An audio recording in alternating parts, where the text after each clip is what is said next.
I'm speaking tonight with only an hour left in the day because I have something important to say. And that is that at this moment, on April 24th, 2017, I'm calling for a complete withdrawal of males putting women on pedestals. And let me clarify by saying there is no reason not to value with great care and concern someone that you care for as a result of them having done something for you, or you having interacted with this person and had a positive experience with them. Case in point, a lot of married couples that even get married usually are after a year or so, and they've interacted plenty of times and concluded that they really like the other person, and so as a result it makes sense for them to want to tie themselves down in that regard and make that commitment. I'm mainly referring here to the illusion that a lot of males have in regards to just women that they are not entirely aware of the extent of their personality. So, for example, you'll see a lot of times on the pages of different female celebrities on Instagram or Twitter, some males talking about, "Oh, you look so good," and there's nothing wrong with necessarily with thinking someone's attractive or making a comment about it. I generally avoid speaking about the appearance of other people because even though I would only talk about someone's appearance if I thought they were attractive, or you speak positively of someone, um, I generally avoid it because I don't see a purpose to taking part in it. Basically, you run into this game where people will get offended over just the slightest thing. If you say someone looks nice and they go, "Nice, I want to look hot," and you'll try to backtrack and they'll still be upset by that. Just you run into problems here and there. But they'll go and they make these comments about these women that they've never met before, and it kind of, and it's hard to convey this without giving any examples. So I'll give some examples. There's a user on social media who posts pictures of a female celebrity. There's a whole bunch of those, so you'll be hard pressed as to figure out who it is, but who the celebrity is. And even then, there's a whole bunch of accounts about that person. So my point is, on their page, they'll usually post a picture of her, and then they'll post some caption about, "Oh, she looks so fine, she blows my mind," and I guess there's nothing inherently wrong with that. The problem is on Instagram they allow you to take pictures and have them as, I guess, a story or a series where you can click back and forth. I'm forgetting the name of that feature. I don't use it myself, but he puts up these several pages where he wrote to this person, about 5 pages in the notebook of him addressing this person who, again, he's never met before. Now, I'm going to admit right here, I've been one to, send love letters to, well, I take that back. I sent one girl a love letter, and then I sent another one. I wouldn't even call that, you just say, I guess, confession almost, and that still is, you know, maybe 3 sentences. So my point is, in the cases where I did end up writing to women and feeling a need to write it down on a piece of paper, it was always to someone I knew. And it was usually because I had this idea that I still retain, that it is much more possible of entering a relationship with, some person I think is out of my league that I know than it is a celebrity. The guy will admit back and forth he has no chance with her, but then continues to just seem to dedicate a large portion of his time to her. And I'm not trying to bash somebody for having an interest in a celebrity, or, wanting to give commentary to this person's career that you like. I'm saying that in seeing his focus on this person that he's never met, and his correspondence with them that's one-sided.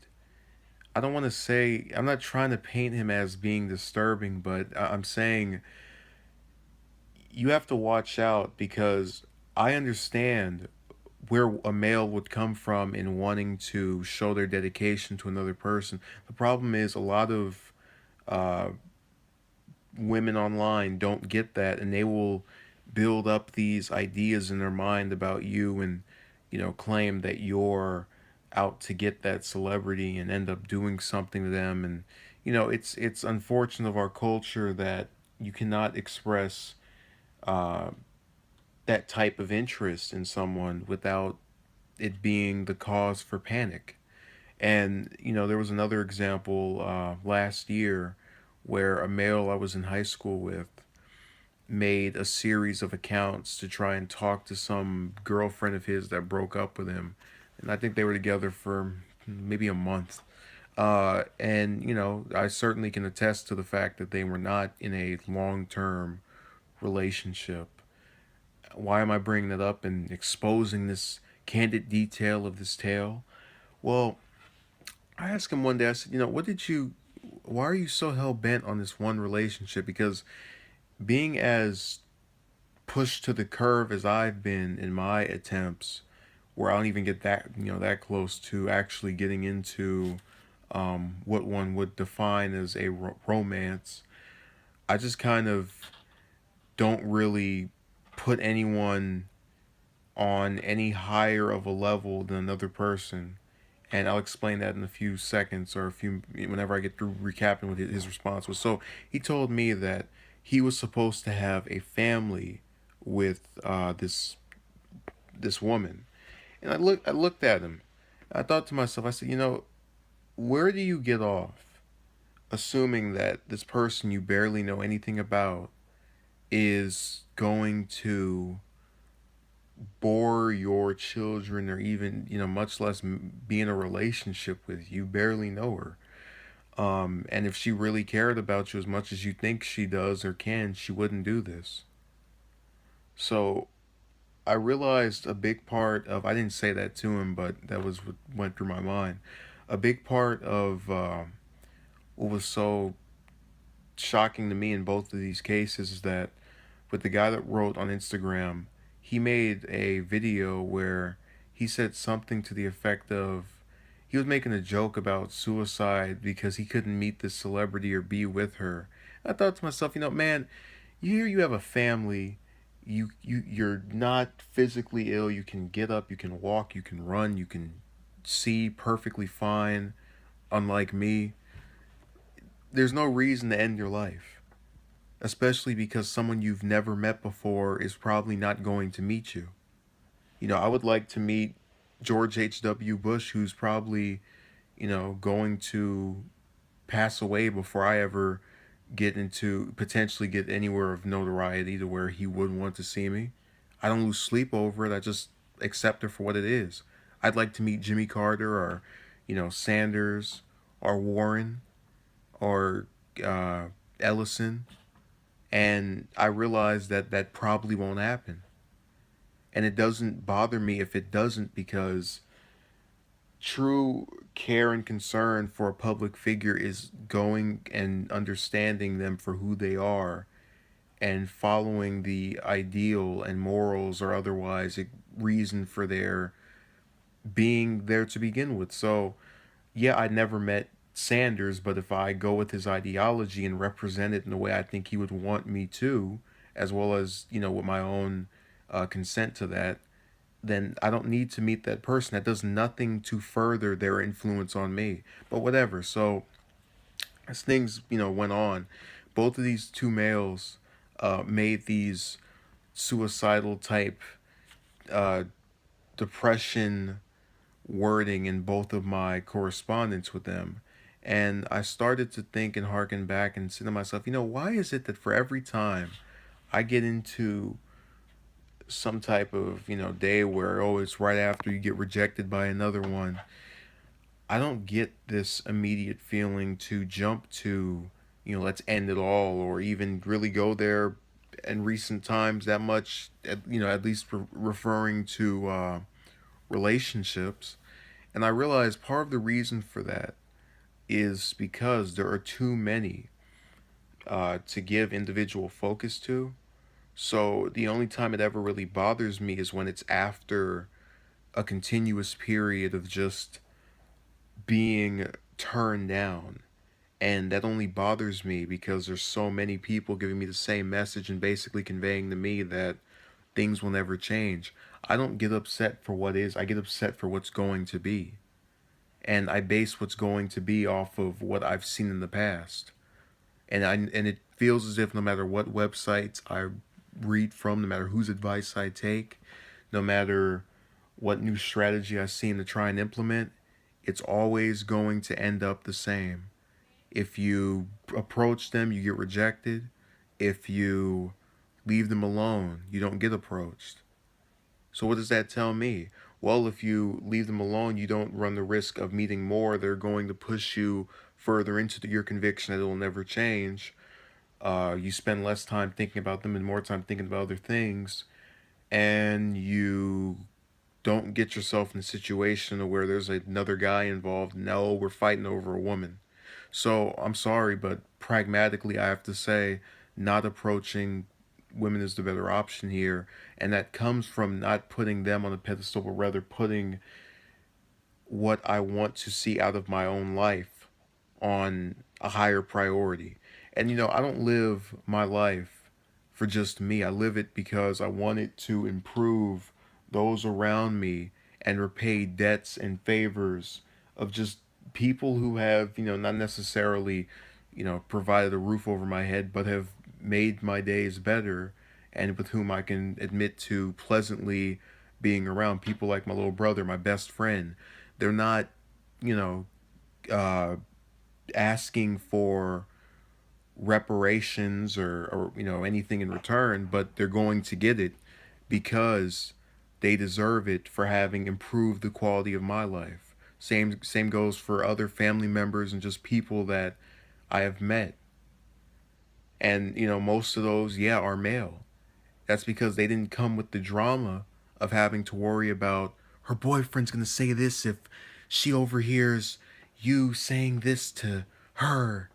Uh, oh, I just want to be friends. Never mind the fact that I called you and texted you for days and days and days. Oh, don't talk to me anymore. Never mind the fact that I gave you my number and I texted you back over and over again.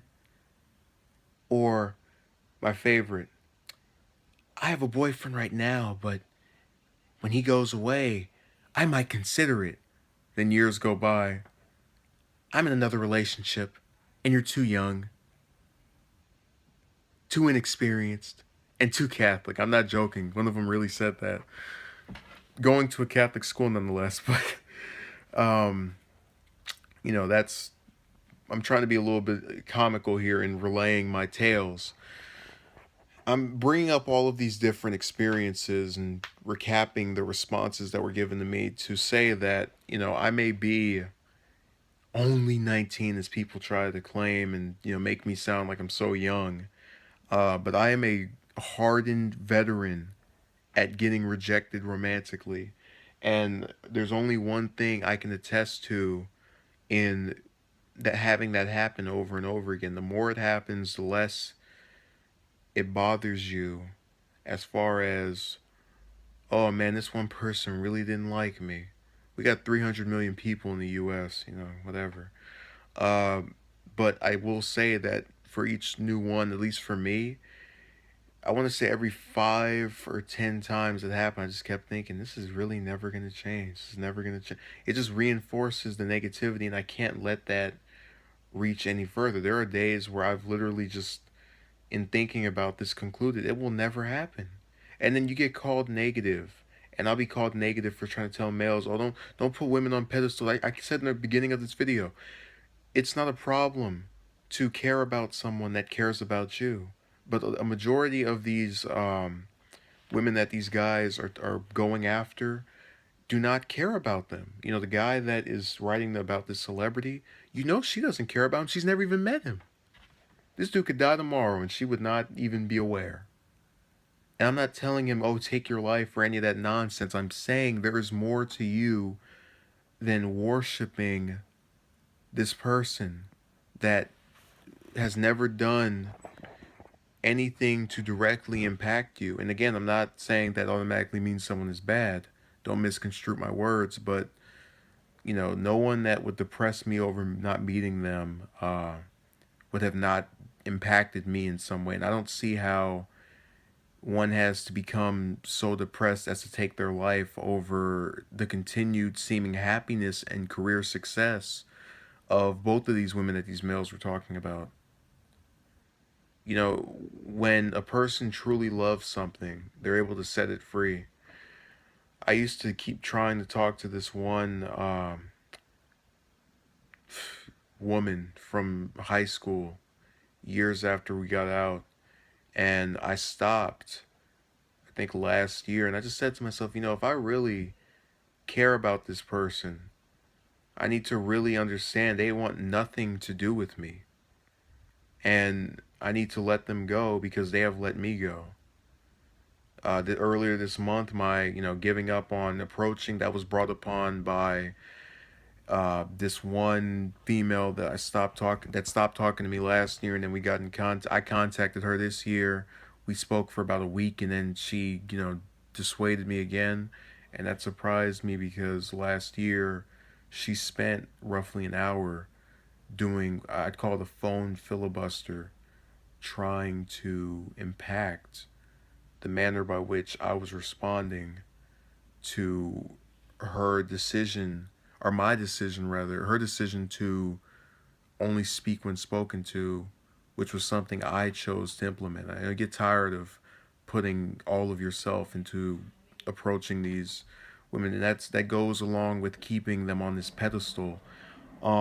But what stopped me from, kicking and screaming and begging for her to not uh, end it all or cut off the communication was that I realized as she was on the phone with me that final time and saying, "Yeah, I thought about it. I don't want to talk anymore. I'm fine. I'm good. We have to go our separate ways." Was that she really didn't? This little thing right here. Um, I'll leave it out. Whatever. If it really mattered, I would have, had some complaints about it. I'm the only one bothered by myself right now. Uh, I stopped worrying about it, and I stopped really caring to keep fighting her on that issue because I realized she doesn't care. She doesn't care, just like the other 30 that, tossed it, threw it away. That basically said, I don't want this opportunity. I don't want to try someone new. I don't want to try someone that I admit I enjoyed talking to or that I admit I enjoyed speaking with friendly. And for that, I don't say, you're the villain because you didn't pick me or any of that nonsense. I do say that I recognize there is more to me than you did, which is why I continue to go about doing the things I do, which are all these different projects and videos and commentary.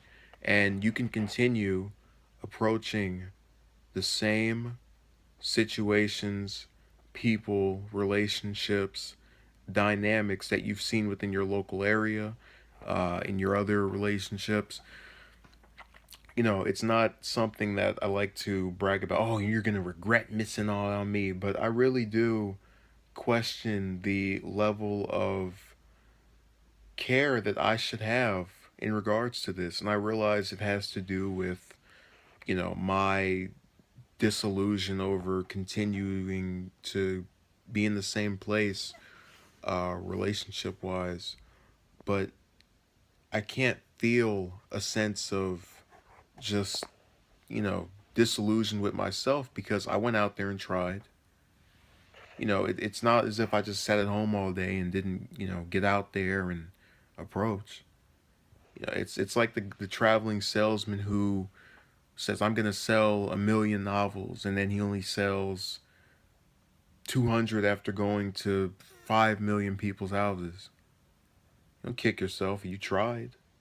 You did what you thought would work, and to an extent it did. I didn't get romantic relationships with any of these chicks, but I got platonic ones for a while, and certainly got experiences to relay on YouTube. So something came out of it. I just think the relationship itself was a failure, and I think that I would set myself up on for a personal failure if I prioritized and continued to give women the amount of focus that I'm seeing on the part of my male counterparts who are the same age as me and still haven't woken up to this. I went and did most of what they did for 4 years, where I would just be so dismayed and bothered by, oh, she doesn't like me. Now it's, oh, they don't like me. And sometimes, yeah, that does hurt. And sometimes I get, you know, really disillusioned. But we have to face the fact that we live in a culture right now that, you are ostracized if you are straight and heterosexual and not in a romantic relationship. You're assumed homosexual. You are made out to be this domestic terrorist, and there's really nothing you can do but just let that moniker stick and try to improve upon yourself, because there's really nothing else. What makes me go is that the relationships I do try to focus on and give credence to are the ones that have been proven to work. The one my best friend works, and the one with my relatives work. That's why I go after them. That's why I make efforts to try and talk to them now. My life is worth more than her saying yes or no, whatever her name is, the generic female. So I hope this gets more than one view. Probably won't, but whatever.